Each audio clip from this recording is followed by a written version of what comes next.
আজকে আমি একটু গুরুত্বপূর্ণ একটি বিষয় নিয়ে আপনাদের সামনে উপস্থিত হয়েছি। আর সেটা হচ্ছে যে গর্ভধারণের আগে আমরা কেন স্বাস্থ্য পরীক্ষা করব, আমরা কেন ডক্টরের কাছে যাব।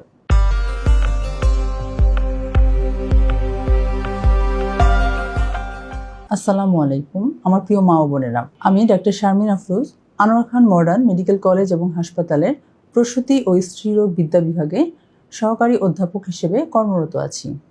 আমি কাজ করি মূলত নারীদের নানাবিধ স্বাস্থ্য সমস্যা নিয়ে। আসলে আমরা প্রত্যেকেই চাই একটা সুপরিকল্পিত গর্ভধারণ, তার মানে আমরা চাচ্ছি একটা প্ল্যান্ড প্রেগন্যান্সি। একটা প্ল্যান্ড প্রেগন্যান্সির মাধ্যমেই আমরা গর্ভকালীন নানা জটিলতাকে প্রতিহত করতে পারি। যখন একজন মহিলা তার স্বামীর সাথে একটি প্ল্যানিংয়ে আসেন যে তারা 2 থেকে 3 মাসের মধ্যে বাচ্চা নেওয়ার চেষ্টা করবেন, তখনই আমরা তাকে প্ল্যান্ড প্রেগন্যান্সি বলি। এবং যখন এই ধরনের চিন্তাভাবনা আমাদের কারো মাঝে আসবে, তাহলে অতি সত্বর তাকে নিকটস্থ কোনো গাইনি বিশেষজ্ঞের পরামর্শ নিতে হবে। এবং তখন গাইনি বিশেষজ্ঞ ওনাদের নানাবিধ সমস্যার কথা শুনবেন এবং তাদেরকে অল্প কিছু পরীক্ষা নিরীক্ষা করাবেন এবং পরিশেষে তাদেরকে তাদের এই সমস্যা সম্পর্কে সমাধান দিবেন। আমরা এই সময়ে ডাক্তারের কাছে গেলে যে জিনিসটা জানতে পারি সেটা হচ্ছে যে আপনার ব্লাড গ্রুপ কী। অনেক সময় দেখা যায় যে আমাদের মায়েদের ব্লাড গ্রুপ পাওয়া যায় নেগেটিভ এবং অপরদিক দিয়ে তার পার্টনারের ব্লাড গ্রুপ আসে পজিটিভ। তখন এই নেগেটিভ এবং পজিটিভের জন্য বাচ্চার উপরে কিছু বিরূপ প্রতিক্রিয়া থাকতে পারে। তাহলে সেই জিনিসটি আমরা গর্ভধারণের আগেই জেনে নিতে পারি। এছাড়া আপনাদের যদি কোনো রক্ত স্বল্পতা থাকে, তাহলে এই সময় আমরা সেটাকে দূর করতে পারি। অনেক সময় দেখা যায় অনেক মায়েরা অনেক বেশি ওজন থাকে বা অনেক বেশি রুগ্ন থাকেন, তাহলে তাদের এই ওজনের জটিলতাকেও আমরা গর্ভের আগেই আমরা সেটাকে কারেকশন করে নিতে পারি। এছাড়া আমাদের কিছু পারিবারিক বা জেনেটিক সমস্যা আমরা যেটা জানি রক্তের, যেমন থ্যালাসেমিয়া, যেটা সাধারণত দেখা যায় পরিবারের মধ্যে এটা রান করে।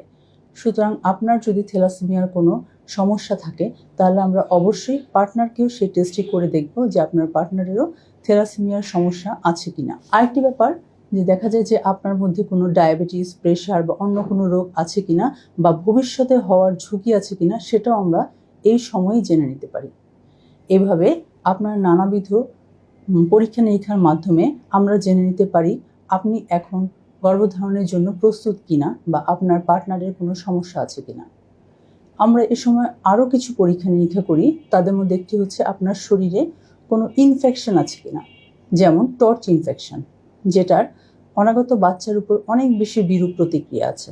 তাহলে এটা থাকলেও আমাদেরকে আগেই একটি পূর্ব প্রস্তুতি নিয়ে নিতে হবে। এ সময় আমরা মায়েদের কিছু ওষুধপত্রের কথা বলি, বিশেষ করে ফলিক অ্যাসিড, যেটাও কিন্তু এই সময়ই আমাদেরকে মায়েদেরকে অ্যাডভাইস করতে হয়। সুতরাং এই সময়টি যদি আপনারা কোনো ডাক্তারের পরামর্শ না নেন, তাহলে এই গুরুত্বপূর্ণ যে মেডিসিন ফলিক অ্যাসিড, সেটা থেকেও কিন্তু আপনার সন্তানটি বঞ্চিত হয়। আরেকটি, আমাদের দেখা যায় অনেক মায়েরা এখন কর্মজীবী, তারা বিভিন্ন ধরনের প্রফেশনে আছেন। আমরা কিন্তু আপনাদের সাথে কথা বলে সেটাও জেনে নিই যে আপনারা কোন ধরনের কাজকর্ম করছেন এবং আপনাদের কাজের লোড আপনার বাচ্চার উপরে কোনো পার্শ্ব প্রতিক্রিয়া ফেলবে কিনা। সেক্ষেত্রে অনেক সময় কিন্তু আমরা কাজের ধরনও পরিবর্তন করতে বলি। তাছাড়াও আপনি যে পারিবারিক পরিবেশে আছেন, সেটারও কিন্তু আপনার শারীরিক এবং মানসিক অবস্থার উপর কোনো বিরূপ প্রতিক্রিয়া থাকতে পারে। আমরা সেগুলোও কিন্তু আপনাকে এই সময়েই পরামর্শ দিতে পারবো। তাই যারা আমরা গর্ভধারণের চিন্তাভাবনা করছি, আমাদের যাদের মধ্যে একটি সুপরিকল্পিত প্রেগন্যান্সির চিন্তাভাবনা আছে, তাদের উচিত কোনো দ্বিধাদ্বন্দ্ব না রেখে অনতিক্রমে আপনাদের আশপাশের কোনো দক্ষ গাইনোকোলজিস্টের বা গাইনি বিশেষজ্ঞের পরামর্শ নেওয়া। কেননা একটা সুস্থ মাই দিতে পারে একটি সুস্থ সন্তান। ভালো থাকবেন।